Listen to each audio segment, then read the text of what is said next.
सो आज का जो टॉपिक पढ़ने जा रहे हैं very important topic, that is elimination.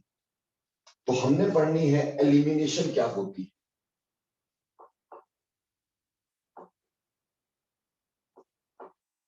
Elimination reactions.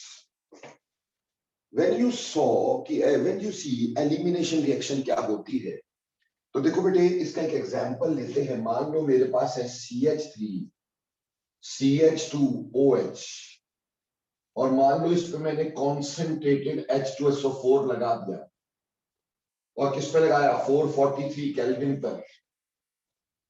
तो अगर मैं इसको ऐसे लिख दूं कि ये OH नीचे और इसका एक H नीचे, और मैंने क्या किया, मैंने इस वाटर को बाहर निकाल दिया, इस वाटर को बाहर निकाल दिया और प्रोडक्ट बना दिया बेटा मैंने CH2 एल्कीन और साथ में वाटर।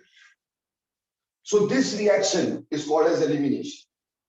इसको एलिमिनेशन बोलते हैं बेटा। समझ में आई? सबसे पहली बात तो हम यहां पे ये समझ लेते हैं, ये जो एलिमिनेशन होती है, ठीक, इसके लिए आप देखिए कि हमारे पास दो सिग्मा बॉन्ड्स ब्रेक करते हैं, दो सिग्मा बॉन्ड टूटते हैं और उसकी जगह पे 1 pi bond is formed. 1 pi bond is formed. ठीक है जी, ठीक है। आपके पास क्या हुआ कि दो सिग्मा टूटे और एक पाई बना। तो ये ऑब्वियस सी बात है कि हमारे पास delta H of the reaction, delta H for the reaction will be positive. Delta H will be positive. क्यों? स्ट्रॉन्ग बॉन्ड टूटे, वीक बॉन्ड बने, तो डेल्टा H तो पॉजिटिव होगा ही होगा। ऑन द अदर हैंड, अगर मैं यहां पे डेल्टा S की बात करूं, एंट्रोपी इस रिएक्शन की, तो आप ये अच्छे से जानते हैं यहां पे एक मॉलिक्यूल है, वहां दो बने, तो एंट्रोपी क्या करी बेटा? एंट्रोपी इंक्रीज करी बच्चे, एंट्रोपी बढ़ गई। और हमें पता है कि डेल्टा G जो होता है वो delta H minus T delta S हुआ करता है। Delta G is equal to delta H minus T delta S हुआ करता है। तो बेटा डेल्टा H की वैल्यू पॉजिटिव है, ठीक। आप यहां देखिए ये वैल्यू हमारे पास पॉजिटिव आ गई बेटा, बीच में माइनस का साइन है और ये वैल्यू पॉजिटिव है, यानी अगली वाली वैल्यू पॉजिटिव रहेगी और पीछे वाली वैल्यू नेगेटिव रहेगी। Now delta G will be negative. Delta G will be negative when T delta S will be greater than delta H। यहां से हमें समझ में आता है। सो ऑब्वियसली इसका मतलब एलिमिनेशन जब भी होगी T डेल्टा S बड़ा चाहिए, और T डेल्टा S बड़ा होने के लिए क्या बड़ा होना चाहिए? टेम्परेचर बड़ा होना चाहिए। तो generally elimination occurs at high temperatures. See, but there is always a competition between substitution and elimination.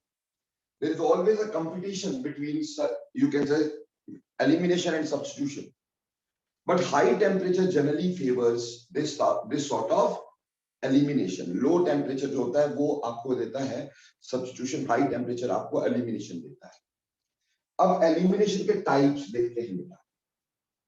Types of elimination, ठीक। जब बेटा अपन टाइप्स की बात करेंगे एलिमिनेशन के, तो तीन तरह के टाइप हमारे पास एलिमिनेशन के हुआ करते हैं। There are 3 types of elimination. पहली तरह का टाइप होता है जिसको बोलते हैं अल्फा एलिमिनेशन।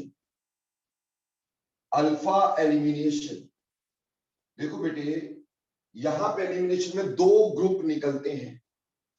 अगर दोनों के दोनों eliminating groups are from the same carbon, क्या बोलेंगे? Both eliminating groups both eliminating groups are from the same carbon,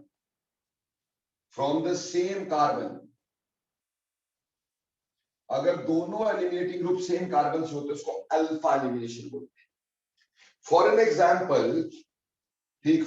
an example अगर मैं क्लोरोफॉर्म का रिएक्शन करता हूं विद दैट ऑफ KOH और मेरे पास यहां CCl2 KCl और वाटर बनता है, सो this is a reaction of alpha elimination type. यहां पे देखिए ये H है, ये Cl है, ये Cl है, ये Cl है।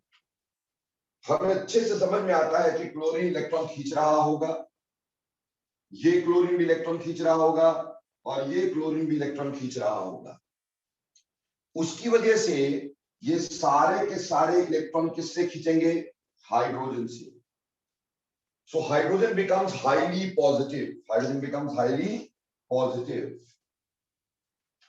अब क्या हुआ कि अगर कोई बेस आ गया, मान लो कोई भी बेस OH नेगेटिव आ गया, तो OH नेगेटिव क्या करता है, इस H पॉजिटिव को बाहर निकाल लेता है। तो यहां के इलेक्ट्रॉन यहां जाते हैं और chlorine as a good leaving group बाहर चला जाता है। ठीक, और हमारे पास क्या बन जाएगा इससे? हमारे पास बन जाएगा डाई क्लोरोकार्बिन CCl2। ठीक, ये Cl निकला, K के साथ जुड़ा तो क्या बन गया? KCl। ठीक, और साथ में निकला वाटर। तो आपने देखा यहां पे दो एलिमिनेटिंग ग्रुप थे। One eliminating group was chlorine and another eliminating group from hydrogen. They both are attached to the same carbon. Hence, this sort of elimination is called as alpha elimination. Alpha elimination का कोई बहुत stable product नहीं हुआ करता, इसमें generally ये reaction intermediates में बेटे यूज होती है। जैसे रीमर टीमन रिएक्शन का फर्स्ट स्टेप ये है, कार्बाइल अमीन रिएक्शन का फर्स्ट स्टेप ये है। यानी जहां पे भी आपका क्लोरोफॉर्म का रिएक्शन बेस से करवाया, फर्स्ट स्टेप ये है। ये कार्बिन जनरेट करने के लिए हमने यूज किया हुआ अल्फा एलिमिनेशन। ऐसे ही दूसरी बात हमारे पास उसकी जिसको अपन बोलते हैं बीटा एलिमिनेशन।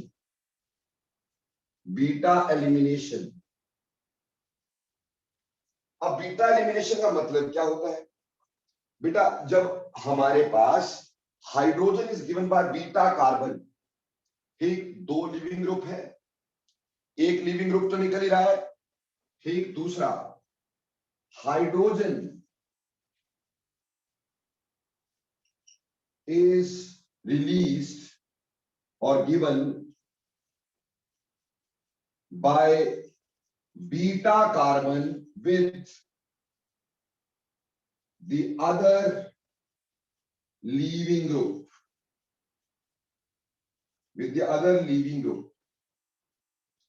दूसरे लिविंग ग्रुप के साथ साथ बीटा कार्बन से बेटा हाइड्रोजन निकल जाना।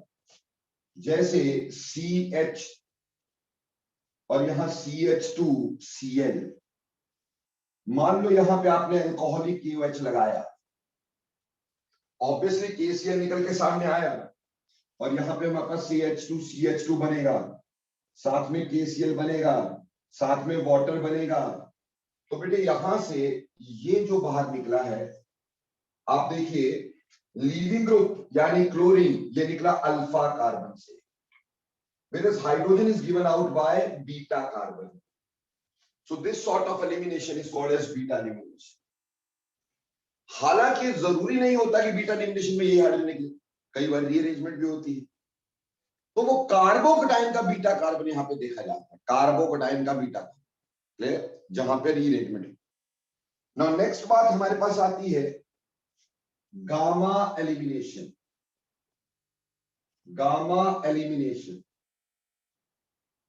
अब जैसे मेरे बच्चों नाम ही क्लियर कर रहा है कि गामा एलिमिनेशन क्या होती होगी।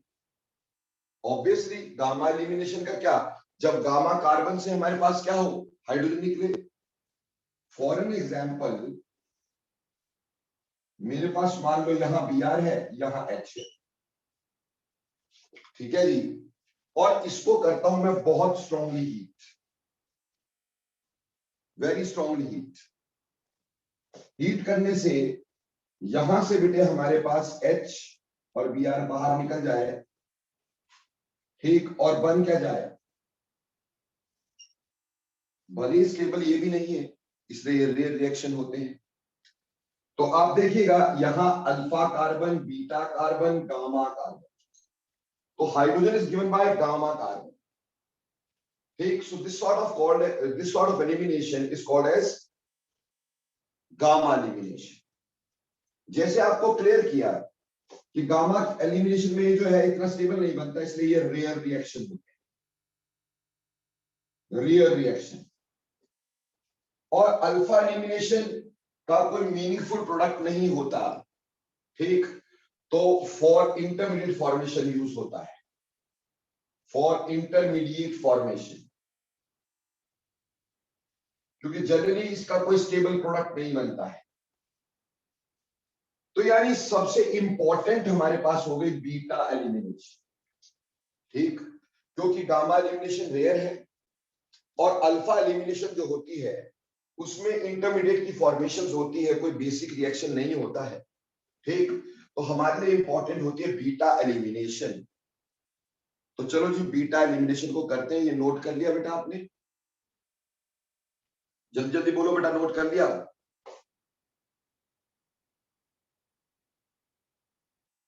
ओके। अब देखो बच्चे, जब हम बीटा एलिमिनेशन की बात करेंगे, अब बीटा एलिमिनेशन के आगे कितने टाइप्स हैं? बीटा एलिमिनेशन के आगे कितने टाइप्स हैं? ठीक, टाइप्स ऑफ बीटा एलिमिनेशन। अब हम बात कर रहे हैं बीटा एलिमिनेशन रिएक्शंस। इसके टाइप्स दो तरीके से बांटे जा सकते हैं। एक, पहला टाइप, पहले तो होता है on the basis of conditions used,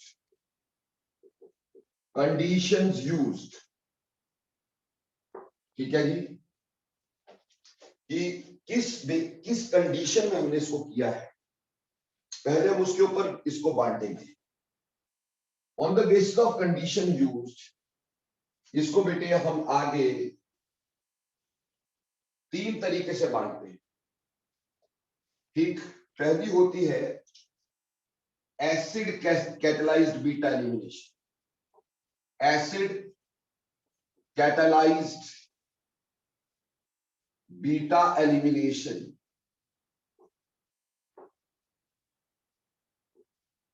acid catalysed beta elimination का एग्जांपल डिहाइड्रेशन ऑफ अल्कोहल्स, ठीक, एग्जांपल हम लेंगे dehydration of alcohols, dehydration of alcohols, ठीक। अल्कोहल्स की डिहाइड्रेशन यानी कि हमारे पास CH3CH2OH in the presence of concentrated H2SO4, 443 Kelvin, giving us CH2 double bond CH2 plus water. ये एसिड कैटलाइज्ड हो गया। ऐसे ही हमारे पास दूसरी तरह की होती है बेटा,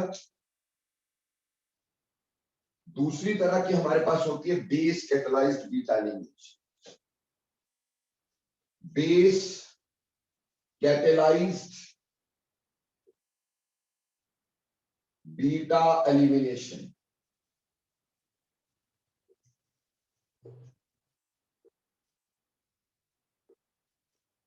अब बेस कैटलाइज्ड जिसमें हम बेस को यूज कर रहे हैं, ये आगे दो तरह की पाई गई है। बेस कैटलाइज्ड आगे दो तरह की पाई गई है बेटा, ठीक। एक डीहैलोजिनेशन, एक हो गया डीहैलोजिनेशन। दैट इज हैलोजन की रिमूवल, डीहैलोजिनेशन, ठीक, which is removal of halogen, removal of halogens, ठीक है जी। जैसे कि CH2Br, CH2Br in the presence of zinc giving us CH2 double bond CH2 plus ZnBr2. Here zinc यानी metal is acting as a base. Here metal is acting as a base. ये हमेशा ध्यान में देखना, जिंक कभी अकेला देख लो ना, उसका काम ही एक है, इलेक्ट्रोनेगेटिव एलिमेंट को बाहर निकालना, बाकी कोई काम ही नहीं। अकेले जिंक का काम ही एक होता है, इलेक्ट्रोनेगेटिव एलिमेंट को बाहर निकालना, ठीक। और इसी का जो दूसरा पार्ट होता है बेटा, इसी का जो दूसरा पार्ट होता है, बीटा एलिमिनेशन बेस कैटलाइज्ड, इसका दूसरा पार्ट होता है जिसको बोलते हैं डीहाइड्रोहैलोजिनेशन, डीहाइड्रोहैलोजिनेशन। अब डीहाइड्रोहैलोजिनेशन का मतलब होता है कि removal of hydrogen and halogen, ठीक है जी। जैसे कि एग्जांपल, अगर हमारे पास CH3 CH2Br है, इसमें अल्कोहलिक KOH लगाते हो तो CH2 डबल बॉन्ड CH2 पाते हो, ठीक, साथ में KBr एंड वाटर। तो ये बेस की प्रेजेंस में होती है, this in the presence of base, ठीक है, ये बेस कैटलाइज्ड बीटा एलिमिनेशन। और तीसरी तरह की बेटे हमारे पास होती है third type of beta elimination, जिसको थर्मल एलिमिनेशन का नाम देते हैं हम लोग, थर्मल एलिमिनेशन।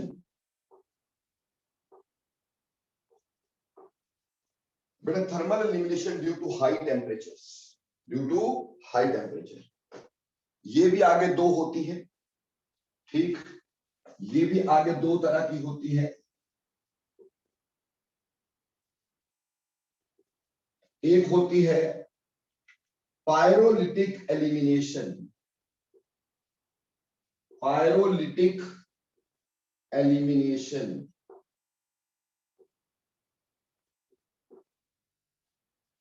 यानी हीट करके तोड़ने वाली एलिमिनेशन।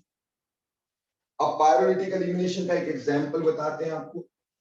मान लो किसी एस्टर को कंटेनिंग अल्फा हाइड्रोजन, कोई एस्टर था और उसमें आपके पास एस्टर बना, उसमें आपके पास ये एस्टर है और यहां पे हाइड्रोजन है, ये CH3 यहां पे ऐसे लिख देते भाई, ठीक है, ये है क्लियर। अब इसमें ये वाला जो H होता है, यहां वाला, इसने इलेक्ट्रॉन दिए यहां,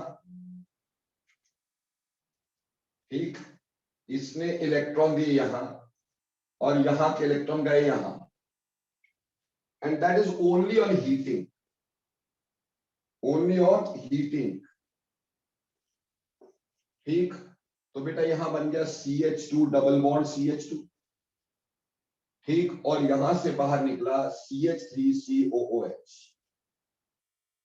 तो एस्टर की हीट करके एलिमिनेशन करना, ये पायरोलिटिक होती है, तो this is called as pyrolytic elimination.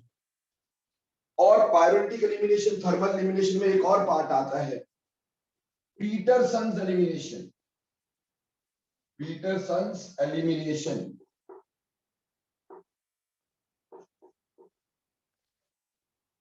जो पीटरसन एलिमिनेशन होती है, ये रिएक्शन ऑफ बीटा हाइड्रोक्सी सीलेन्स, ये रिएक्शन ऑफ बीटा हाइड्रोक्सीसिलेन है, जो कि हमारे सिलेबस में नहीं है, इसलिए इस पर टाइम अपन वेस्ट नहीं करेंगे, सिर्फ बता दिया कि हाँ ये ऐसा भी होता है। तो ये तो पहली तरह से हमने बांटा on the basis of condition used. अब हम अगली बात बांटेंगे on the basis of mechanism, the most important one, on the basis of mechanism. Mechanism के हिसाब से अगर हम बांटे अपने एलिमिनेशन, ठीक, तो बेटे बहुत सारी तरह की हो सकती है। जैसे मैकेनिज्म के हिसाब से we can have majorly 4 types: E1 type, E2 type, E1CB type and EI type. EI होता है कोप्स एलिमिनेशन, इसका एग्जांपल होता है EI टाइप का, ठीक, clear. E1, E2, E1CB, EI type. तो ये ऑन द बेसिस ऑफ, इसको बोलेंगे elimination of first order, elimination of first order, ठीक है जी। इसको बोलेंगे elimination of second order, elimination of second order, ठीक। इसको बोलेंगे elimination of first order conjugate base type, conjugate base type, CB का मतलब कॉन्जुगेट बेस टाइप। और ईआई जो होगा ये इंट्रामोलिकुलर एलिमिनेशन की बात होती है, इंट्रामोलिकुलर एलिमिनेशन या इंटरनल एलिमिनेशन बोला जाता है इसको, and the cops elimination is example of that, ठीक है जी। तो ये तो सारे पार्ट हमने बता दिए कि हमने क्या क्या करना है, ठीक। तो हमने बेसिकली 1 2 3 4 इन 4 एलिमिनेशन को ढंग से पढ़ना है और इसके मैकेनिज्म्स को अच्छे से पढ़ना है, ठीक। यानी we have to study dehydration, dehalogenation, dehydrohalogenation and pyrolytic elimination, ये 4 पढ़ने हैं। और उसके मैकेनिज्म जो है वो E1, E2, E1CB और EI कहां पे लगता है, क्या होता है, इसके बारे में हमें पढ़ना है। तो चलिए भाई, नोट कर लिया मेरे बच्चों ने? ओके, अब चलते हम आगे।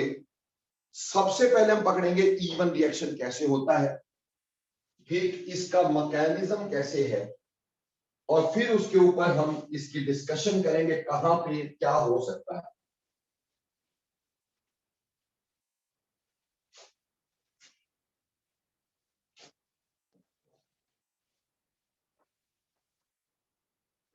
तो चलिए हमने पढ़ना शुरू करना है E1 reaction, that is elimination of first order. E1 reaction का मतलब एलिमिनेशन ऑफ फर्स्ट ऑर्डर। मेरे प्यारे बच्चों, जैसा कि मैं आपको पहले समझा चुका हूं कि जब हम बोलते हैं एलिमिनेशन रिएक्शन, कोई बोलते हैं वन टाइप, तो मैंने तुम्हें बताया था जब भी 1 टाइप आए तो दिमाग में क्या चमकना चाहिए, primary primary, tertiary tertiary tertiary tertiary, क्योंकि 1 टाइप हमेशा किसके थ्रू होता है, टर्शरी के थ्रू। तो इसके मेजर जो होंगे वो टर्शरी में ही इसमें होंगे, ठीक। जैसे ये बेटे एलिमिनेशन ऑफ फर्स्ट ऑर्डर है, लेकिन इसके 2 स्टेप्स हैं, ठीक है जी। स्टेप नंबर 1, इसका मैकेनिज्म देखेंगे, मैकेनिज्म E1 मैकेनिज्म कैसे होता है। ये स्टेप्स में 2 स्टेप्स में होगा, 2 स्टेप रिएक्शन है ये, ठीक। Step 1, Step 1 is again generation of carbocation, generation of carbocation, जैसे SN1 में होता था जनरेशन ऑफ कार्बोकैटायन, जैसे SN1 में होता था वैसे ही बेटा यहां पे होगा, कार्बोकैटायन की क्या होगी, जनरेशन। तो जनरेशन ऑफ कार्बोकैटायन जब आप करते हो टर्शरी के हिसाब से, तो जैसे मान लो CH3 C CH3 CH3 और से यहां Br है, हमें ये तो पता ही है कि इसको तोड़ने के लिए हमें पोलर सॉल्वेंट की जरूरत है, और वो भी कैसे, पोलर प्रोटिक सॉल्वेंट की जरूरत है, पोलर प्रोटिक सॉल्वेंट। अब क्यों पोलर प्रोटिक सॉल्वेंट चाहिए होता है, यस चलिए ये पूछता हूं आपसे Aditya ji, polar protic solvent क्यों चाहिए होता है इसमें?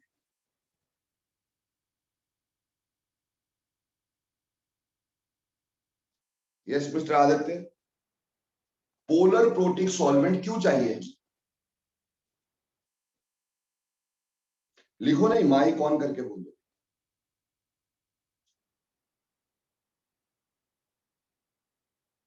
जल्दी बोलो बच्चे।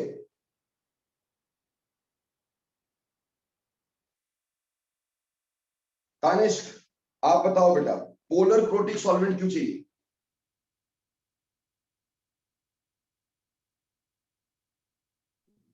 Why we need polar protic solvent over here?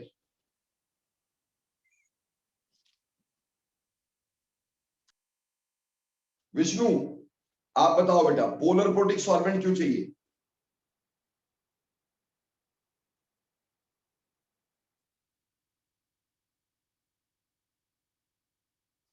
यही तो प्रॉब्लम है, ऑनलाइन की दिक्कत ये है, मुझे पता ही नहीं है तुम पढ़ भी रहे हैं कि सो रहे हैं। आगे बस क्या, अपना मीटिंग ऑन कर लिया, ठीक है जी, माँ बाप को लग रहा बच्चा पढ़ रहा है, ठीक, और कुछ नहीं, आगे पता नहीं सोए हुए हैं क्या कर रहे हैं, क्योंकि कम से कम यस नो तो बंदा करता है, नहीं पता है तो कम से कम ये तो बोलता है सर नहीं पता है, लेकिन तुम तो बोलते ही कुछ नहीं। इसी गुस्से में आके एक दिन मैंने क्लास छोड़ दी थी, ठीक, पर तुम सुधरने वाले हो नहीं, ठीक, तुम्हें लगता है भौंकता है, बोलता है, बोलता रहने दो यार, क्या फर्क पड़ता है ना, मेरी सीट पे कुछ जा रहा है क्या? मीटिंग पता नहीं ऑन करके कहीं सोए होते हो, क्या होता है कुछ नहीं मालूम है यार। चलिए anyhow, why to waste my lecture at least. Okay, तो देखो भाई SN1 में बताया गया था कि जब ये कार्बोकैटायन बनता है, SN1 में भी बताया था ये बात, कार्बोकैटायन का बनना is not a stable thing. हालांकि यहाँ टर्शरी कार्बोकैटायन बन रहा है, can be easily form, but कभी भी चार्जेस बनना इज नॉट इजी ना। तो क्या होता है, ये स्टेप जो है नॉन स्पॉन्टेनियस है, तो हम पोलर प्रोटिक सॉल्वेंट डालते हैं to solvate, to solvate, to solvate ions form, जिससे एनर्जी कुछ रिलीज हो जाए, ठीक, जिससे एनर्जी कुछ रिलीज हो जाए, और जिसकी वजह से जो नॉन स्पॉन्टेनियस प्रोसेस है ये भी स्पॉन्टेनियस हो जाए। इसीलिए हम प्रोटिक लेते थे, पोलर तो चलो फैसिलिटेट करेगा ही क्लीवेज को, पोलर इसलिए लेते हैं ताकि वो पोलर बॉन्ड की क्लीवेज को फैसिलिटेट करे, लेकिन उसका जो कैटायन आयन बनेगा उसको सॉल्वेंट क्या करता है, सॉल्वेट करता है, ठीक है जी। Now this reaction is slow reaction, so this is actually RDS, rate determining step है, वहीं पे स्टेप 2 होगा, स्टेप 2 होगा। स्टेप 2 क्या होगा यहां पर बेटा, obviously attack of the base, attack of base, और यहां पे हमारे पास कंपटीशन आ जाता है, CH3C CH3 CH CH2 1 positive.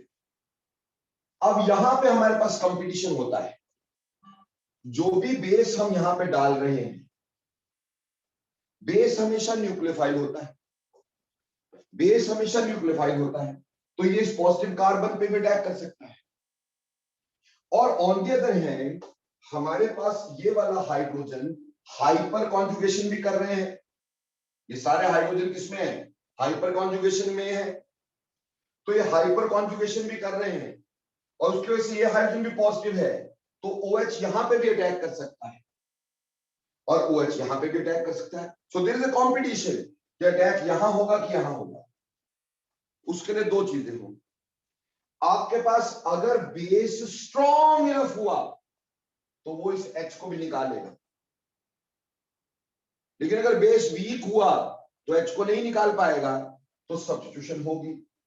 यानी यहां से हमने अगर H को निकाला और ये बना दिया, एलिमिनेशन करवा दी, यहां से हमने किसको निकाला, H को निकाला, HOH बाहर निकल गया, एलिमिनेशन करवा दी, तो यहां पे अटैक ऑफ बेस ने H और OH निकाल के एलिमिनेशन करवा के ये बना दिया।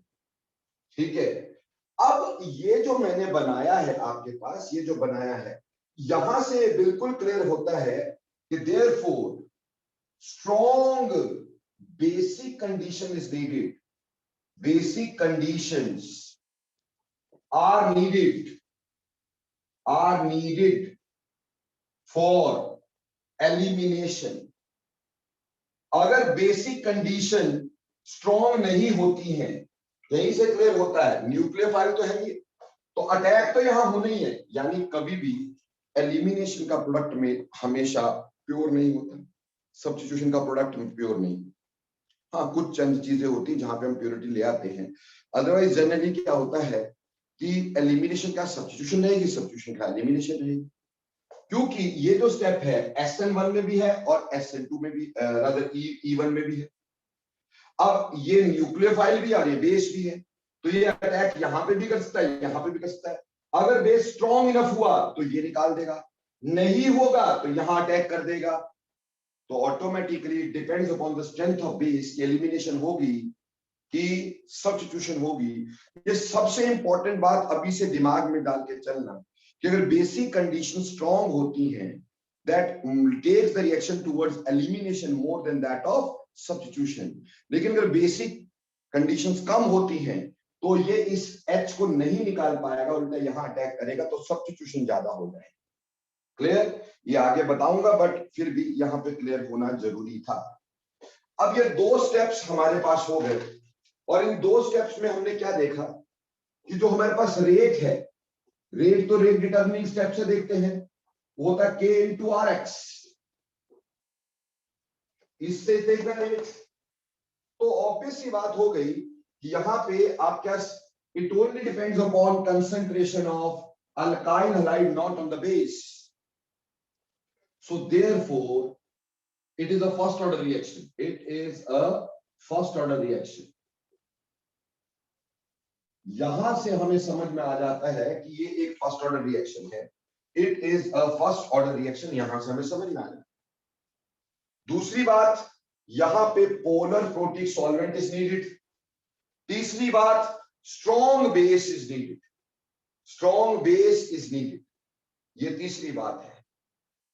और देखो बेटा, मतलब पहली बात फर्स्ट ऑर्डर रिएक्शन हो गया, दूसरी बात polar protic solvent is needed, polar protic solvent is needed, ठीक है जी। तीसरी बात, स्ट्रॉन्ग बेस इज नीडेड, नहीं तो सब्स्टिट्यूशन हो जाएगी, स्ट्रॉन्ग बेस इज नीडेड। और अगली बात, चौथी बात, क्योंकि यहां पे कार्बोकटाइन बन रहा है, and wherever carbocations are formed, rearrangements are always on the cards, तो हम यहां पे बोल सकते हैं rearrangement can take place, so definitely rearrangements can take place, can take place। ठीक, पांचवी बात, क्योंकि ये रिएक्शन जो है ये हमारे पास बेसिकली देखा जाए तो क्या होगा, कि कार्बोकेटाइन बना है। कार्बोकेटाइन से तो आपको पता जब भी बनता है तो होता क्या है, जैसे आगे कार्बोकेटाइन प्लेनर है तो स्टीरियोकेमिस्ट्री हमारे हाथ में नहीं रहती है, ठीक, कोई स्पेसिफिक नहीं रहती है, इसलिए ये स्टीरियो सिलेक्टिव रिएक्शंस होते हैं। स्टीरियो सिलेक्टिव यानी मैंने आपको बताया था स्टीरियो सिलेक्टिव का मतलब क्या होता है। जब प्रोडक्ट दो आ रहे होते हैं उसमें से एक मेजर होता है तो उसको स्टीरियो सिलेक्टिव बोलते हैं।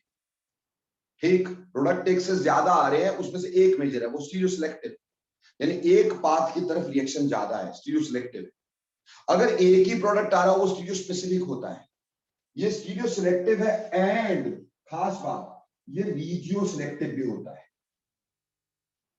रीजियो सिलेक्टिव भी होता है। अब रीजियो सिलेक्टिव का मतलब क्या कि बेस किस जगह पे अटैक करेगा वो रीजन भी पक्का है।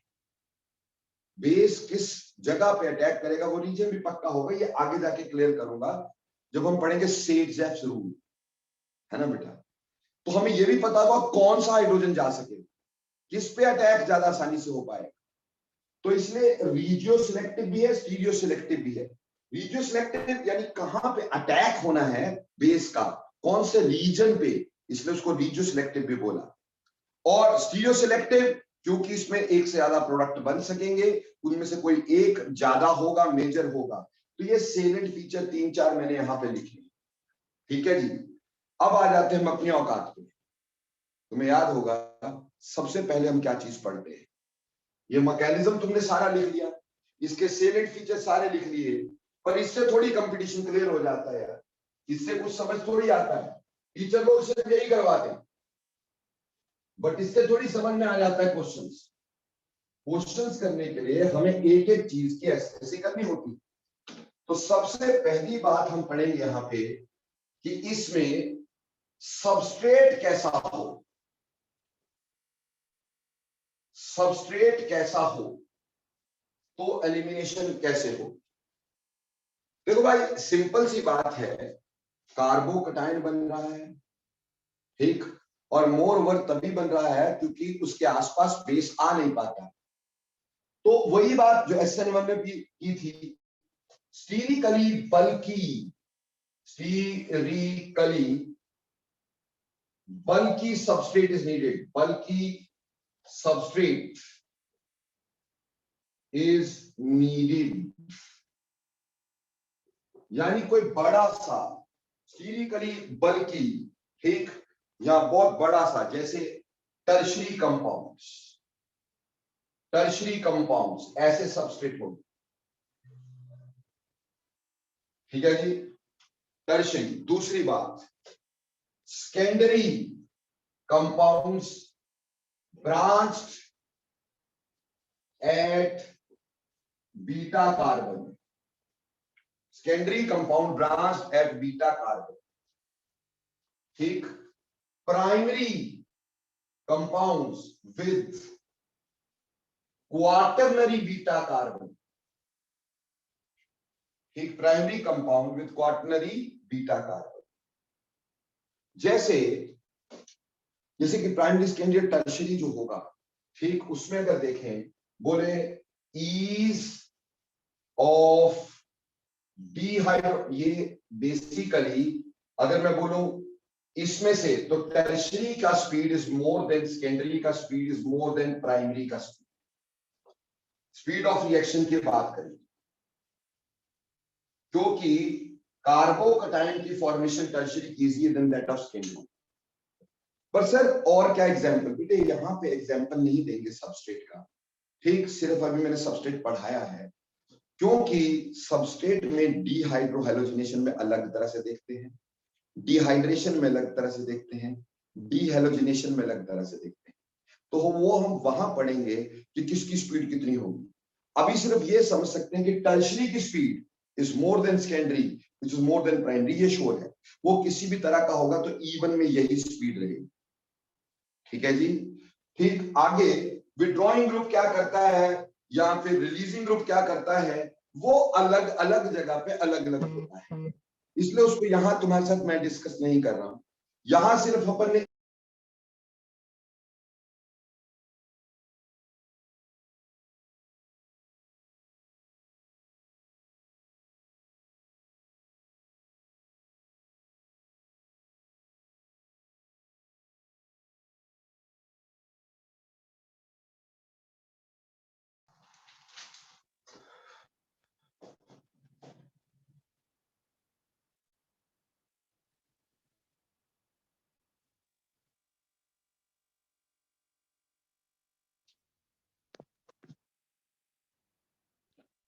ओके बेटे, कमिंग बैक टू दिस। तो सबसे पहले सबस्ट्रेट में मैंने बताया कि अभी हम सिर्फ ये पढ़ रहे हैं कि tertiary is greater than secondary is greater than primary, अभी सिर्फ यही पढ़ रहे हैं, क्योंकि अलग अलग जगह पे विड्रॉइंग ग्रुप का अलग इफेक्ट होगा, रिलीजिंग ग्रुप का अलग इफेक्ट होगा, डिहाइड्रोहाइड्रोजनेशन में अलग, डिहाइड्रेशन में अलग। अरे तुम मेरे साथ पढ़ रहे हैं तो कुछ तो सीखेंगे ही ना। ठीक, आगे देखिए, दूसरी बात हम क्या पढ़ा करते हैं बेटा सबस्ट्रेट के बाद, ये तो ये देखते हैं कि सबस्ट्रेट कौन कौन से हैं, पहला पार्ट। बाकी डिटेल्स ऑफ दिस अभी बताते हैं, आदित्य जी अभी बताते हैं डिटेल्स ऑफ दिस। डिटेल्स जब हम इसकी पढ़ेंगे, ठीक, सबस्ट्रेट के बाद दूसरी डिटेल होती है रीएजेंट। जो इसकी पूरी डिटेल्स होंगी वो रिस्पेक्टिव रिएक्शन में करेंगे, जैसे डिहाइड्रोहाइड्रोजनेशन में डिहाइड्रोहाइड्रोजनेशन की देखेंगे, वैसे डिहाइड्रेशन में डिहाइड्रेशन की देखेंगे। अभी हमने एक जनरल सबस्ट्रेट पढ़ लिया कि यहाँ पे यूज कौन सा हो सकता है, और टर्शियरी, सेकेंडरी और प्राइमरी में से बेटर कौन इवन देगा। ठीक, अगली बात रीएजेंट की यहाँ पे करेंगे। देखो बेटे, जैसे कि हमने पढ़ा कि ये आपके पास एसिड कैटलाइज्ड भी होता है, ये आपके पास बेस कैटलाइज्ड भी होते हैं, ठीक है जी। तो ये एसिड कैटलाइज्ड भी है आपका, बेस कैटलाइज्ड भी है आपके पास, ठीक है।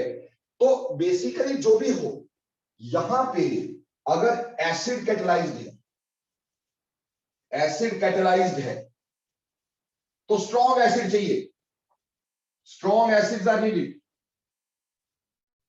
Acids are needed. अगर एसिड कैटलाइज्ड है, strong acids are needed. For example एक strong acids are needed. Acid catalysed है तो strong acids are needed. For example, जैसे हम एग्जाम्पल की बात करें तो हमारे पास H2SO4 स्ट्रॉन्ग एसिड है, ठीक, या फिर H3PO4 again strong acid. But याद रखें HCl नहीं कर सकता ये, HCl is not so strong an acid, HCl is not so strong an acid। तो HCl जो है वो नहीं करेगा, H2SO4 करेगा, H3PO4 करेगा, ठीक है जी। तो कोई ऐसी दिक्कत वाली बात नहीं हो। और वहीं पर अगर बेस कैटलाइज्ड हुआ, अगर बेस कैटलाइज्ड हुआ तो स्ट्रॉन्ग बेस इज नीडेड, यानी एसिड कैटलाइज्ड तो एसिड स्ट्रॉन्ग, बेस कैटलाइज्ड तो strong base is needed, strong base is needed. तो हमारे को बेस स्ट्रॉन्ग चाहिए होता है, strong base. For example alkoxides, alkoxides OR negative, ठीक है जी, यानी इथोक्साइड बोल सकते हैं, C2H5O नेगेटिव एक्सेट्रा, ठीक है, एल्कोक्साइड्स। उसी तरह से एक्वस CN नेगेटिव,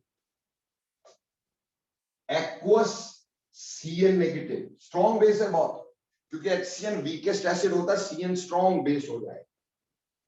उसी तरह से alcoholic OH, alcoholic OH, and उसी तरह से NH2 नेगेटिव, यानी NH2 नेगेटिव को हम NaNH2 लिख दिया करते हैं बेटा, ठीक, क्लियर। तो ऐसे करके हमारे पास स्ट्रॉन्ग बेस की जरूरत होती है। तो रही बात अगर एसिड चाहिए तो वो भी स्ट्रॉन्ग चाहिए, बेस चाहिए तो वो भी स्ट्रॉन्ग चाहिए, यानी एलिमिनेशन के लिए स्ट्रॉन्ग कंडीशंस की जरूरत है, ठीक है जी। अब ये हो गया सबस्ट्रेट रीएजेंट। सबस्ट्रेट रीएजेंट के बाद जो तीसरी बात आती है वो आती है सॉल्वेंट। तीसरी बात आती है सॉल्वेंट। जब मेरे प्यारे बच्चों आप सॉल्वेंट की बात करते हो, ठीक है, तो सॉल्वेंट यहां पे चाहिए polar protic solvent is needed, polar protic solvent is needed, ठीक है जी।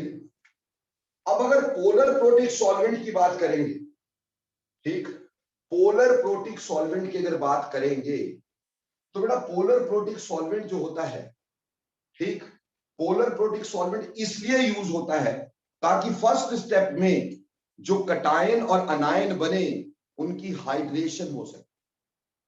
हाइड्रेशन होके एनर्जी रिलीज हो जाएगी। एनर्जी रिलीज होने से जो स्टेप नॉन स्पॉन्टेनियस था बेसिकली, वो थोड़ा बहुत स्पॉन्टेनियस हो जाएगा। अदरवाइज अपने बेसिक कंपाउंड से कार्बोकेटाइन का बनना ये एनर्जी एब्जॉर्बिंग प्रोसेस है, ये एनर्जी एब्जॉर्बिंग प्रोसेस है और इसमें एनर्जी ज्यादा चाहिए। पर होता क्या है, सॉल्वेशन की वजह से कुछ एनर्जीज रिलीज, तो ये रिएक्शन इजी हो जाता है। समझ में आई? जो अदरवाइज डिफिकल्ट होता है, तो यहाँ पे सॉल्वेंट पोलर प्रोटिक, प्रोटिक ज्यादा आसानी से क्या करता है, हाइड्रेशन करता है, इस वजह से प्रोटिक सॉल्वेंट चाहिए। लाइक फॉर एग्जांपल एल्कोहल्स हो गए, एसिड्स हो गए या वाटर हो गए, इस तरह का पोलर प्रोटिक सॉल्वेंट चाहिए। रही बात कंडीशंस, कंडीशंस देखो भाई, कंडीशंस में temperature must be kept high, high temperature is needed.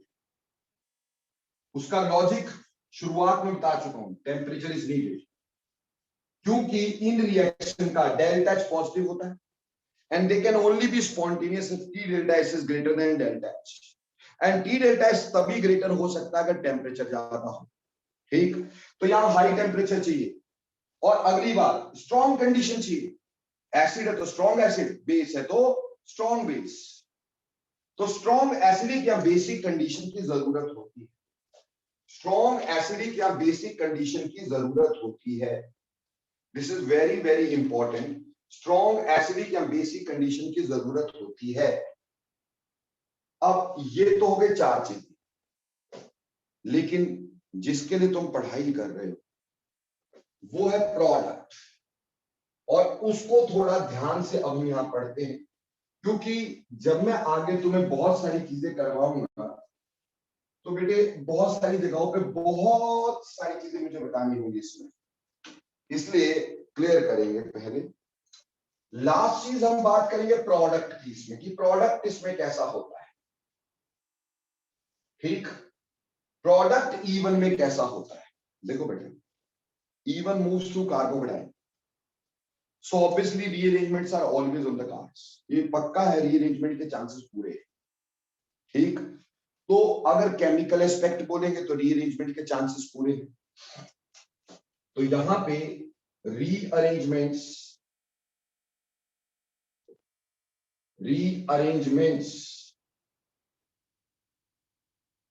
Are possible. देखो जी, यहां पे रीअरेंजमेंट की पॉसिबिलिटी होती है, रीअरेंजमेंट्स आर पॉसिबल। जैसे मेरे प्यारे बच्चों, रीअरेंजमेंट की पॉसिबिलिटी की जहां तक बात करें कि रीअरेंजमेंट जो है पॉसिबल है, ठीक है, वो कैसे है कि मान लो मुझे दे दिया गया 2-chloro-3-methyl 2-chloro-3-methyl ब्यूटेन, ये है 2-chloro-3-methyl ब्यूटेन। ठीक है जी, ये है 2-chloro-3-methyl ब्यूटेन। मुझे इसका रिएक्शन बोला गया है और बोला गया है अल्कोहलिक KOH। सबसे पहले तो ध्यान दो कि this is a secondary halide with tertiary beta carbon, secondary compound with tertiary beta carbon. और अभी आपने लिखा था secondary with tertiary beta carbon, ठीक है, ब्रांच्ड टर्शरी या फिर क्वार्टरी बीटा कार्बन, ये E1 रिएक्शन देते हैं। तो यहां से ये तो पता चल गया कि ये E1 की तरफ होगा। अब E1 की तरफ होगा तो पहला स्टेप होगा जनरेशन ऑफ कार्बोकेटाइन। तो आप कार्बोकेटाइन की जनरेशन करोगे CH3, CH1 पॉजिटिव, CH3, यहां पे H, यहां CH3, ये स्टेप 1 हो गया, that is generation of carbocation. अब ऑब्वियसली सेकेंडरी कटायन है, और अगर सेकेंडरी कटायन है तो there must be rearrangement. Rearrangement के पूरे चांस है। तो अगर ये H यहां चला जाता है यानी हाइड्राइड शिफ्ट हो जाती है तो हमारे पास बनता है CH3 CH2 C CH3 CH3 1 positive. यानी यहां पे definitely you can show hydride shift. आप हाइड्राइड शिफ्ट तो 101% शो कर सकते हैं, उससे टर्शरी कार्बोक्सिलाइन बना। अब यहां से ध्यान दीजिए, अब यहां से देखो बेटे, बीटा कार्बन तो ये भी है और बीटा कार्बन तो ये भी है। हालांकि ये भी बीटा है पर ये दोनों सेम है, इसमें से निकालो इसमें से निकालो एक ही बात है। हमें बीटा हाइड्रोजन निकालना है। तो देखो बेटा, यहां से केमिकल एस्पेक्ट तो समझ में आता है। अब हम यहां से स्टीरियो केमिकल एस्पेक्ट भी समझने की कोशिश करते हैं। अब दो चीजें हो सकती है, या तो ये वाला बीटा हाइड्रोजन निकले। अगर ये वाला बीटा हाइड्रोजन निकला, प्रोडक्ट बनेगा CH3 CH double bond C CH3 CH3। ठीक है जी। और अगर ये वाला बीटा हाइड्रोजन निकला तो प्रोडक्ट बनेगा CH3 CH2 C CH3 double bond CH2। ये दो प्रोडक्ट इसमें बनने के पूरे पूरे चांस हैं। ठीक है जी। अगर आप इस प्रोडक्ट की बात करते हो, इसको बोलेंगे मोर अल्काइलेटेड प्रोडक्ट। मतलब देखो, जहां डबल बॉन्ड है, डबल बॉन्ड के आसपास अल्काइल ग्रुप गिनो जरा। डबल बॉन्ड के आसपास अल्काइल ग्रुप 1 2 3, तो 3 अल्काइल ग्रुप है डबल बॉन्ड के आसपास, तो मोर अल्काइलेटेड है। जबकि अगर मैं इसकी बात करूंगा तो लेस अल्काइलेटेड होता है, लेस अल्काइलेटेड होता है। ठीक है जी। क्योंकि डबल बॉन्ड के आसपास देखिए, डबल बॉन्ड के आसपास यहां पे 1 और 2 ही है। ठीक, उस साइड तो कोई है ही नहीं डबल बॉन्ड। तो लेसर अल्काइलेटेड और ये मोर अल्काइलेटेड। बेटे, जो मोर अल्काइलेटेड प्रोडक्ट है उसको सेट जेफ प्रोडक्ट बोलते हैं। Set Jeff product. ठीक है जी, इसको सेट जेफ प्रोडक्ट बोलते हैं। और जो लेसर अल्काइलेटेड है इसको हॉफमैन प्रोडक्ट बोलते हैं। हॉफमैन प्रोडक्ट बोलते हैं। तो यहां दो तरह के प्रोडक्ट आते हैं, सेट्जे प्रोडक्ट और हॉफमैन प्रोडक्ट। सेट्जे प्रोडक्ट और हॉफमैन प्रोडक्ट, दो तरह के प्रोडक्ट यहां पे आते हैं। इधर भी है सेट्जे प्रोडक्ट और भी है हॉफमैन प्रोडक्ट। देखो बेटा, सेट्जेफ का एक बात और बता देता हूं। एक्चुअली सेट्जेफ जो है, बंदे का नाम जेड सेफ है, जेड सेफ है। ये जेड सेफ प्रोडक्ट भी बोलते हैं इसको। ठीक, लेकिन सेट्जेफ लिख देते हैं, जेड सेफ लिख देते हैं, एक ही बात मानी जाती है। ये एक ही बात है बेटा। ठीक, अब यहां पे हमें एक रूल समझा दिया जाता है, जिस रूल को हम नाम देते हैं सेट्जेफ रूल। सेट्जेफ रूल।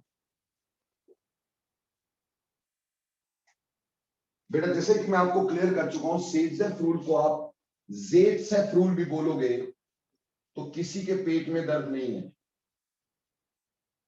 ठीक, हालांकि जेडसेफ ने ये रूल जो था ये डीहाइड्रोहैलोजिनेशन के लिए दिया था, लेकिन हमने हर तरह की एलिमिनेशन पे इसको लगाया है।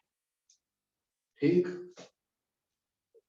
अब ये हमारे पास जेडसेफ रूल जो होता है ये कहता है during dehydrohalogenation during dehydrohalogenation, if alkene can be formed by two different ways. By two different ways. Two से ज्यादा भी हो सकते हैं, मोर देन वन वे लिख सकते हो यहां पर। During dehydrohalogenation if alkene is नहीं है, if alkene can be formed by two different more than one way, ठीक, two different way, always more alkylated alkene, more alkylated alkene is the major product, is the major product.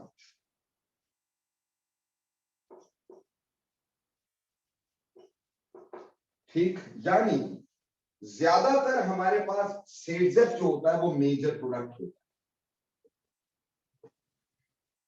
According to जेडसेफ rule during डिहाइड्रोहाइलोजिनेशन, इस डिहाइड्रोहाइलोजिनेशन को बाद में हमने replace कर दिया, कहा this is for all beta elimination, for all beta elimination, जितनी भी बीटा एलिमिनेशन होंगी। तो during beta elimination if alkene can be formed by two की जगह मोर देन वन वे कर लो, more than one way, more than one ways, always more alkylated alkene is the major product. यानी हमेशा सेडजेफ rule को बेटे major मान के चलते हैं। हॉफमैन जो होता है that is major only in certain special conditions, certain special conditions. और ये स्पेशल कंडीशंस क्या होती हैं ये मैं आगे तुम्हें क्लियर करूंगा बेटे, ठीक। I will make you very conversant, कहां आप हॉफमैन प्रोडक्ट बनाओगे, कहां सेडजेफ, डोंट वरी, ठीक। उसके लिए पहले अपने को सारा पढ़ना पड़ता है, तीनों तरह के मैकेनिज्म पढ़ लेने पड़ते हैं, E1, E2, E1 CV। फिर मैं तुम्हें बताऊंगा कहां हम हॉफमैन मेजर लिखेंगे, कहां हम सेडजेफ मेजर लिखेंगे। बट प्रोडक्ट में, प्रोडक्ट जो है E1 का, उसमें हमने कुछ चीजें पढ़ी कि एक तो पहली बात रीअरेंजमेंट हमेशा पॉसिबल होगी। दूसरी बात क्या होगी, रीअरेंजमेंट तो हो सकती है, उसके बाद अगर एक से ज्यादा तरह के एल्कीन बनते हैं तो हमने क्या करना है, मोर अल्काइलेटेड एल्कीन को मेजर बनाना है और lesser alkylated you can say alkene को माइनर बनाना है। और एक मोर अल्काइलेटेड सेडजेफ प्रोडक्ट से यानी सेडजेफ प्रोडक्ट होता है, और लेसर अल्काइलेटेड यानी कि वो हमारे पास हॉफमैन प्रोडक्ट होता है। जनरली सेडजेफ प्रोडक्ट मेजर होता है, हॉफमैन प्रोडक्ट किन्हीं सर्टन कंडीशंस में, चुनिंदा 5 कंडीशंस हैं जो आगे बताऊंगा मैं आपको, चुनिंदा 5 कंडीशन जहां हॉफमैन होता है, बाकी सब जगह सिर्फ Saytzeff product is the major product. वो आगे में तुम्हें 5-6 कंडीशंस हैं जहां पे हॉफमैन मेजर है, बाकी सब जगह सेडजेफ ही मेजर होगा। तो यहां से स्टीरियोकेमिस्ट्री भी प्रोडक्ट की निकलती है बेटा, ठीक, स्टीरियोकेमिस्ट्री भी प्रोडक्ट की निकलती है, और एज वेल एज हमारे पास यहां से केमिकल एस्पेक्ट भी बनता है, ठीक। अब देखो बेटे, इसमें ट्रांस बनेगा कि सिस बनेगा, ये इसका स्टीरियोकेमिकल एस्पेक्ट होगा, क्योंकि एल्कीन जो है, एल्कीन आगे जाके ट्रांस और सिस भी हो सकता है। So that also depends upon type of elimination. तो वो आगे अपन बताएंगे, don't worry and be happy, give me broad smile, ठीक, वो आगे जाके बताऊंगा। तो आपके पास पहले E1 का हर एक इल अक्षर समझ में आया बेटा, E1 का हर एक इल अक्षर समझ में आया, E1 क्या होता है, कैसे होता है, मैकेनिज्म क्या है, ठीक, उसमें किस तरह से स्टेप्स होते हैं, वो सारा कुछ समझ में आ गया होगा आप लोगों को। Okay, done. अब चलते हैं मेरे दोस्तों आगे। अगली बात हमारे पास आएगी, ये हमने E1 किया है, ठीक, अभी खत्म थोड़ी हो गया, ये तो सिर्फ हमने जनरल मैकेनिज्म पढ़ा है, this only the general mechanism for E1, ठीक। अभी हमें बहुत कुछ पढ़ना है E1 के बारे में, ठीक। वो जब हम एग्जाम्पल्स पकड़ेंगे एलिमिनेशन के, तो यहां पे और भी बहुत सारी चीजें समझाई जाएंगी, ठीक। चलो नेक्स्ट बात करते हैं हम लोग E2 reactions. E2 reactions, that is elimination of second order. Elimination of second order.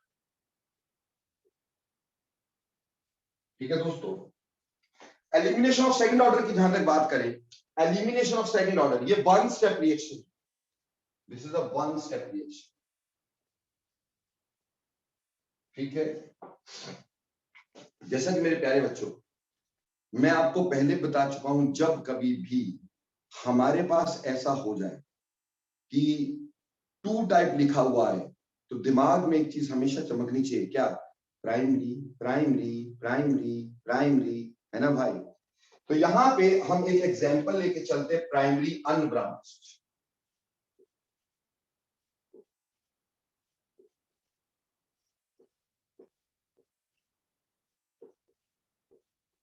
लो जी,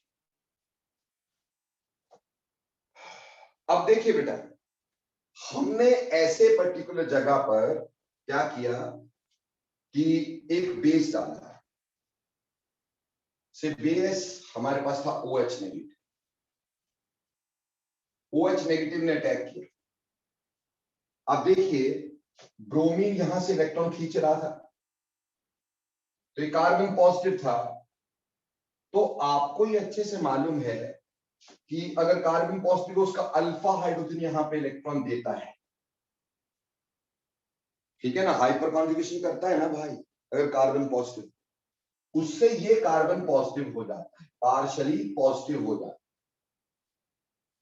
अब क्या है, ये जो बेस है, ये बेस OH नेगेटिव इस पॉजिटिव हाइड्रोजन को सीटी मारता है, यानी अट्रैक्शन देता है।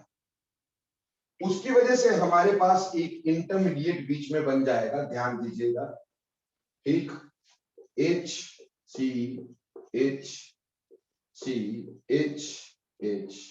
यहां ध्यान दीजिएगा, यहां OHHBr।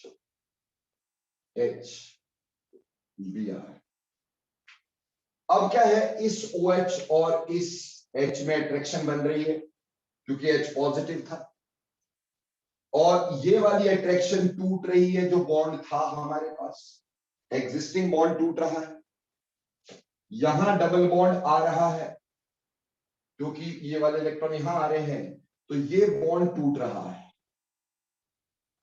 तो इस तरह का करके हमारे पास एक इंटरमीडिएट बन गया। So this is our intermediate basically, ये हमने अपना इंटरमीडिएट लिखा है बच्चे, जिसमें H और OH का बॉन्ड जो है वो बन रहा है, CH का बॉन्ड टूट रहा है, C to C बॉन्ड बन रहा है, और C से Br बॉन्ड टूट रहा है। अब रिएक्शन हो जाने के बाद जो टूटना था टूट गया, जो बनना था बन गया। यहां बन गया CH2 डबल बॉन्ड CH2, साथ में ना वाटर, और बाहर निकला Br नेगेटिव।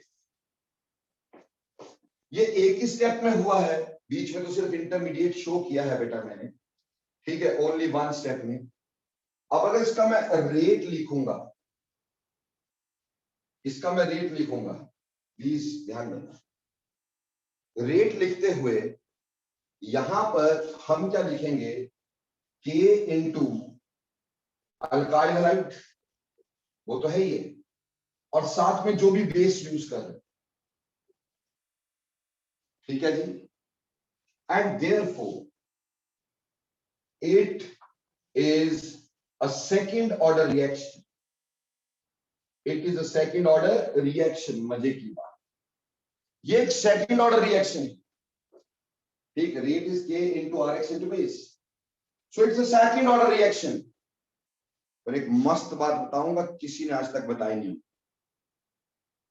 बेटा, E2 एक स्पेशल रिएक्शन, इसका ऑर्डर 2 है, लेकिन मॉलिक्यूलैरिटी 1 है, मॉलिक्यूलैरिटी 1 है बेटा। आज तक आपके किसी भी टीचर ने ऐसा नहीं बताया होगा कि मॉलिक्यूलैरिटी कभी ऑर्डर से कम भी आ सकती है। आप ये बोल सकते हो मॉलिक्यूलैरिटी कम है लेकिन ऑर्डर, आप ये बोल सकते हो ऑर्डर कम है लेकिन मॉलिक्यूलैरिटी ज्यादा है, ये पॉसिबल था। लेकिन एक स्पेशल तरह का रिएक्शन है जिसमें ऑर्डर ज्यादा मॉलिक्युलरिटी कम। ये बहुत इंटरेस्टिंग, क्यों? क्योंकि एक्चुअली यहां पे OH जो है वो कोलाइड थोड़ी कर रहा है यार। मॉलिक्युलरिटी तो क्या होता है, कोलाइड होने वाला, वो तो सिर्फ इस H को अट्रैक्ट कर रहा है। तो H टूट के इसका जुड़ रहा है, इसकी कोलिजन तो है ही नहीं, it is not colliding to this, it's only attracting H positive. ठीक, और मॉलिक्युलरिटी होती है नंबर ऑफ कोलिजन साइमल्टेनियस। ठीक, तो यहां कोलिजन नहीं है, इस वजह से मॉलिक्युलरिटी 1 है। माय डियर बच्चों, मेरे को 2000% पता है आपको कभी आज तक किसी ने समझाया नहीं, और ये क्वेश्चन ऑलरेडी आस्क्ड है बेटे। ठीक, मैं आपको बार बार बोलता हूँ सर जो भी पढ़ाते ना, ये कभी ना कभी यहाँ तो पूछा गया होता है। ठीक, उससे थ्योरी डेवलप्ड है, और या फिर ये बहुत इंपॉर्टेंट है, कभी भी पूछा जा सकता है। ठीक, और बाकी जनरल थ्योरी सारे ही पढ़ाते हैं। तो ये हमारे पास एक स्पेशल टाइप ऑफ रिएक्शन जिसमें ऑर्डर ज्यादा मॉलिक्युलरिटी कम, क्योंकि हर रिएक्शन में मॉलिक्युलरिटी ज्यादा लेकिन ऑर्डर कम होता है। यहां की सबसे इंपॉर्टेंट बात क्या है? सबसे इंपॉर्टेंट बात, very very very very very very very important, eliminating groups, eliminating groups, eliminating groups should be anti-periplanar।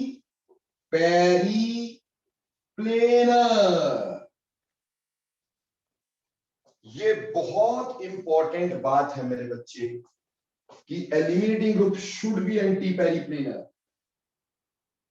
इससे प्रोडक्ट की ज्योमेट्री डिटरमिन होती है बेटा, स्टीरियोकेमिस्ट्री डिटरमिन होती है, स्पीड डिटरमिन होती है। पर सर पहले ये तो बताओ कि एंटी पेरिप्लेनर और ये होता क्या है एंटी पेरिप्लेनर? देखो बेटे, आपको मैंने कंफर्मेशन आइसोमेरिज्म कभी करवाया था जिंदगी में, ठीक है?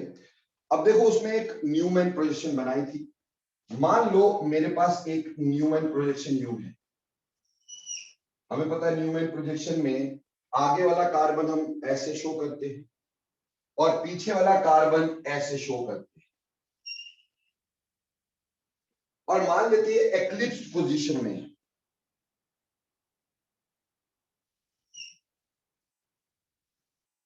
ये एक्लिप्स्ड पोजीशन में है। ठीक, अब यहां पे Br है, ऑब्वियसली ये H है, ये दो एलिमिनेटिंग ग्रुप है। ठीक, ये दो एलिमिनेटिंग ग्रुप है। अब अगर both the eliminating groups, both the eliminating groups are in same plane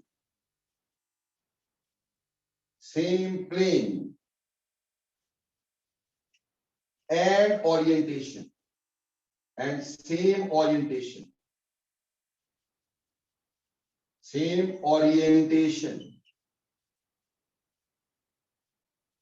they are called as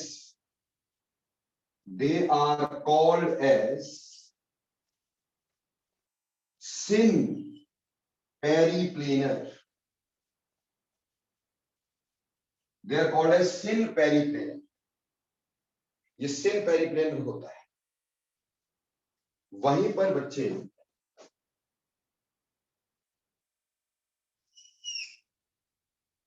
ये अगला कार्बन, ये पिछला कार्बन, ठीक, लेकिन मान लो ये स्ट्रैगर्ड है, ये स्ट्रैगर्ड है। अब इसमें ये H है और मान ये Br है और ये H है, दो eliminating group. If both eliminating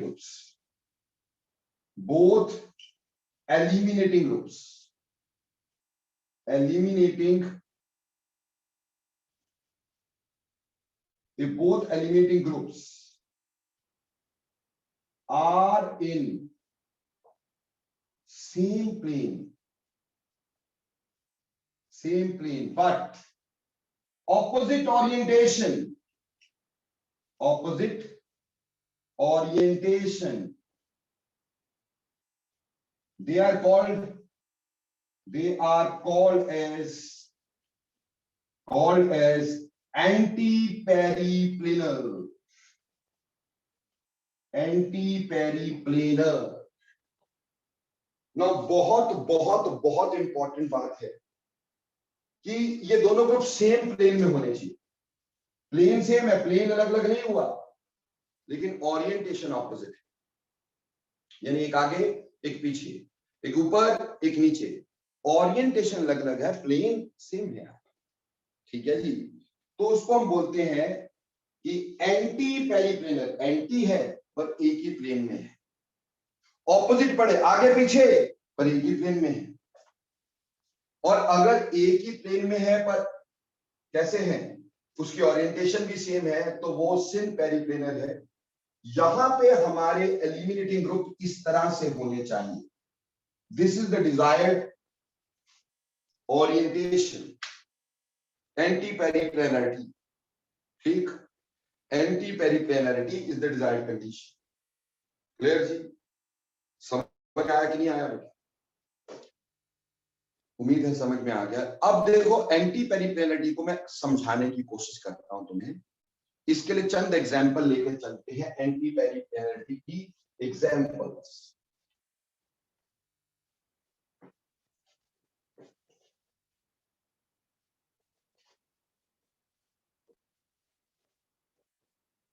anti पेरीप्लेनरिटी की एग्जाम्पल देखिएगा। मान लीजिए हमें ये दे दिया गया, ठीक है जी, और यहां हमारे पास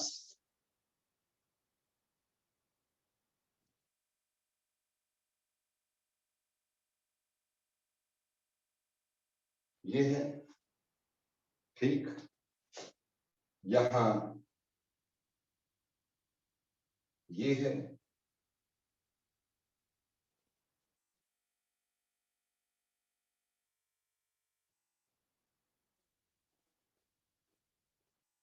यहां ये है। ठीक है जी, अब देखो बेटे, हमारे पास यहां बी आर है, से यहां एच है, यहां CH3 है, यहां पे भी एच है, यहां पे भी एच है।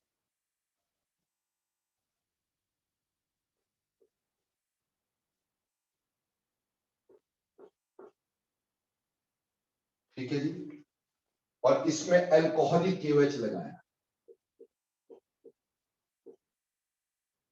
ठीक है जी, अब बेटे इसको ना साथ साथ में नोट करना। ठीक है, बिल्कुल साथ साथ में ही नोट करते चले जाना इसको। ठीक बेटा, लाइट आ जा रही है। अब देखो बच्चे, इसमें क्या है, एलिमिनेटिंग ग्रुप तो ये है। अब दूसरा एलिमिनेटिंग ग्रुप जो होना चाहिए, दूसरा एलिमिनेटिंग ग्रुप जो होना चाहिए वो H होना चाहिए। ठीक, बट H जो होना चाहिए, हम ये भी जानते हैं कि सेड्जेफ रूल होना चाहिए। सेड्जेफ रूल के accordingly this H must be eliminated. ठीक, according to Saytzeff rule, according to Saytzeff rule, according to Saytzeff rule, ऐसा मतलब सेड्जेफ रूल, ये H एलिमिनेट होना चाहिए, तभी तो मोर एल्काइलेटेड एल्कीन बनेगा। पर बेटा ये सिन पेरीप्लेनर है, बट सेम प्लेन में है और सेम ही ओरिएंटेशन है। दोनों काले काले मोटे मोटे डंडे, यानी towards observer, but syn periplanar है, सिन पेरीप्लेनर। ठीक, लेकिन यहां पर ये जो H है ये एंटी पेरीप्लेनर है, एंटी पेरीप्लेनर है। क्यों? देखो बेटा, ये आगे तो ये पीछे, तो E2 में सेड्जेफ रूल नहीं चलता है, E2 में पेरीप्लेनरिटी चलती है। ठीक, तो इसका प्रोडक्ट ये दोनों निकलेंगे, ये दोनों निकलेंगे। ठीक, दीज आर एलिमिनेटिंग ग्रुप्स, एक ये और एक ये। ये दोनों निकलेंगे और प्रोडक्ट हमारे पास बनेगा हॉफमैन प्रोडक्ट। बेसिकली यहां से बन ही नहीं पाएगा क्योंकि E2 में सेटजेफ नहीं, E2 में ओरिएंटेशन से प्रोडक्ट निकलता है। अगर इसी को मैं ऐसे बनाता, इसी को मैं ऐसे बनाता,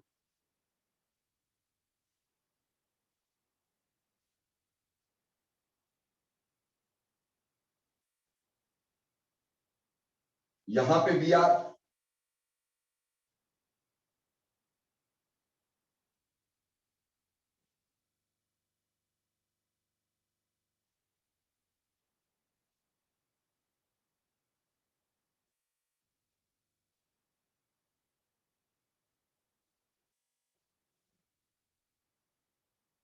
ठीक, यहां भी यार, यहां CH3, यहां H और यहां H, यहां H।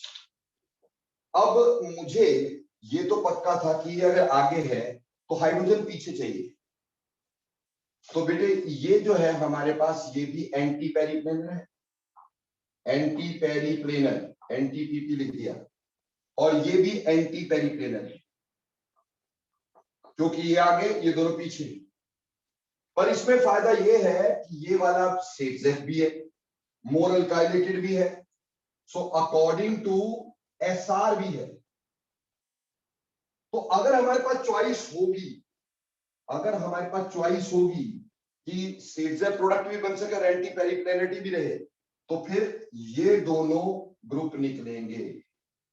ठीक, और हमारे पास प्रोडक्ट मोर अल्काइलेटेड एल्कीन बन जाएगा। ठीक है बेटे, ये देखने में ऐसे बनाया ना मैंने, ये होगा 1 ब्रोमो 2 मिथाइल हेक्सेन, साइक्लोहेक्सेन। ठीक, बहुत बार पेपर में पूछा जाता है 1 bromo, this is 1 bromo 2 methyl cyclohexane. इसका रिएक्शन बहुत बार पूछा जाता है भाई। ठीक है, तो बेटे समझ में आया कि आपको हमेशा क्या करना, एंटी पेरिप्लेनरिटी देखनी। Always you have to see anti periplanarity. Saytzeff बाद में, अगर एंटी पेरिप्लेनर है और फिर सेटजेफ भी है तो जरूर देख सकते हैं। ठीक है बच्चे, जैसे इस एंटी पेरिप्लेनरिटी को समझाने के लिए, ठीक ऐसे हमने किया, इसको साइक्लिक में हम ऐसे भी शो करते सिस और ट्रांस में। ठीक है, साइक्लिक कंपाउंड में तो ऐसे बना के दिया। अगर आपको ऐसे बोला होता सिस 1 ब्रोमो 2 मिथाइल साइक्लोहेक्सेन, क्या बोला होता, सिस 1 ब्रोमो 2 मिथाइल साइक्लोहेक्सेन।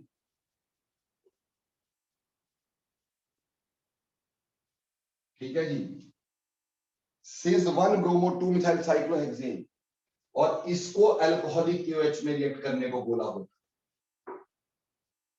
तो एंटी पेरिप्लेनरिटी कैसे ढूंढते और उसका प्रोडक्ट कैसे आता।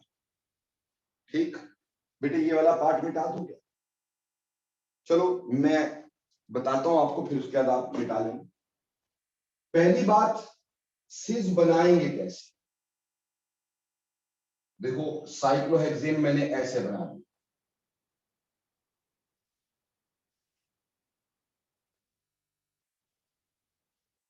अब एक ब्रोमीन है, 2 पे मिथाइल है, तो सिस किसके लिए, सिस H के लिए। ये H, ये H, ये बन गया, ये बन गया ये।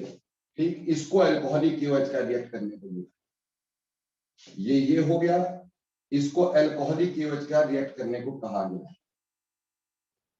देखो बेटा इसको कैसे बनाएंगे, ध्यान दें। हम ये जानते हैं कि साइक्लोहेक्सेन जो होगी वो इस तरह से चेयर कन्फर्मेशन में रहती है, इस तरह से चेयर कन्फर्मेशन में रहती है। ठीक है, और चेयर कन्फर्मेशन में आपको पता है ये ऊपर, ये नीचे, ये ऊपर, ये नीचे, ये ऊपर, ये नीचे, ये एक्सियल होते हैं, और ये ऐसे तो ये ऐसे, ये ऐसे तो ये ऐसे, ठीक, ये ऐसे तो ये ऐसे, ठीक है जी। ये हमारे पास क्या होते हैं बेटा, ये हमारे पास क्या होते हैं, ये इक्विटोरियल हाइड्रोजन होते हैं, एक्सियल एंड इक्विटोरियल हाइड्रोजन। अब जब हमने सिस की बात की है तो 1-2 पे सिस कब होता है, देखो बेटा, एक एक्सियल एक इक्विटोरियल, हमें ये पहले मैंने पढ़ाया है ये इसको, कि अगर मान लो मैंने ब्रोमीन यहां लगा दिया, ठीक, पहले वाले का ब्रोमीन यहां लगा दिया, तो ऑब्वियसली एच यहां लगाऊंगा, एच यहां लगाऊंगा, ये श्योर है। अब उसके सेकंड पोजीशन पे आपने CH3 और H लगाना है, और H सिस पोजीशन में होना चाहिए। देखो बेटा, 1 एक्सियल एंड 2 एक्सियल, एक ऊपर एक नीचे, ये ट्रांस होगा। 1 axial 2 equatorial, 1 equatorial and 2 equatorial, ये नीचे ये ऊपर, ये भी ट्रांस होगा। बट 1 एक्सियल 2 इक्विटोरियल, एक नीचे और एक यहां, एक नीचे एक यहां, वो बेटा हमारे पास सिस होगा, दोनों एक ही जगह पे आएगा। तो बेसिकली सिस बनाने के लिए मुझे यहां H लगाना होगा, ठीक, अगर यहां H लगाना होगा तो CH3 यहां लगाना होगा, ठीक है, और फिर हमारे पास बाकी जगह तो H ही लगने हैं, बाकी सारी जगह H ही लगने हैं। अब देखो बेटा, एलिमिनेटिंग ग्रुप एंटी होना चाहिए, ये तो एक एलिमिनेटिंग ग्रुप है, ये तो एक एलिमिनेटिंग ग्रुप है, दूसरा एंटी होना चाहिए, एंटी यानी ऑपोजिट, यानी ये तो इसका भी ये ऑपोजिट, या तो ये होगा या ये होगा, ये भी ऑपोजिट है, ठीक, ऑपोजिट प्लेन में, प्लेन सेम है लेकिन ऑपोजिट है। अब इस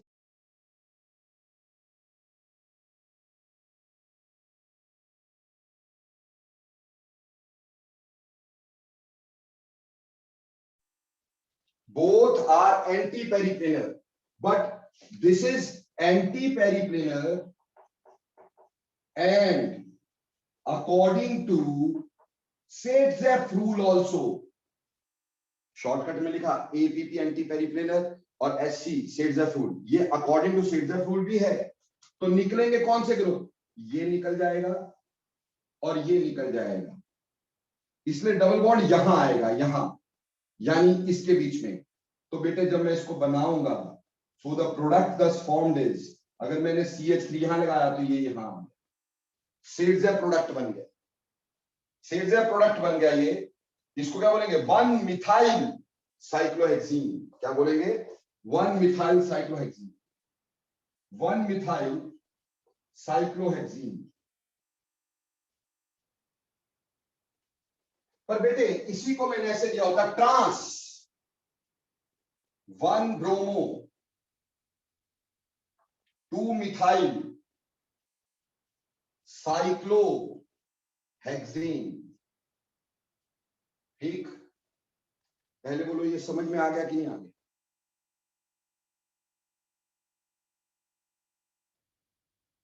ये समझ में आ गया कि नहीं आ गया, आ गया।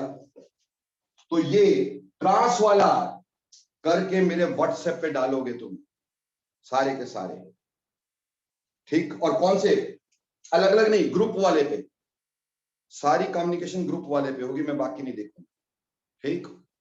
तो ग्रुप जो ग्रुप है उसमें आपने इसका आंसर डालना है मेरे को, ट्रांस पूरा बना के फोटो खींच के डालना है, ऐसे बनाना है, ऐसे ऐसे ऐसे पूरा बना के बताना है, और प्रोडक्ट बताना है। अभी खत्म नहीं हुआ, अभी चालू है, अगली बार और इसके ऊपर मेहनत करेंगे। कल मॉर्निंग में क्लास होगी 10:30 एज यूजुअल जैसे होती है, ठीक, कल मॉर्निंग में मिलते हैं। Thanks lot for today.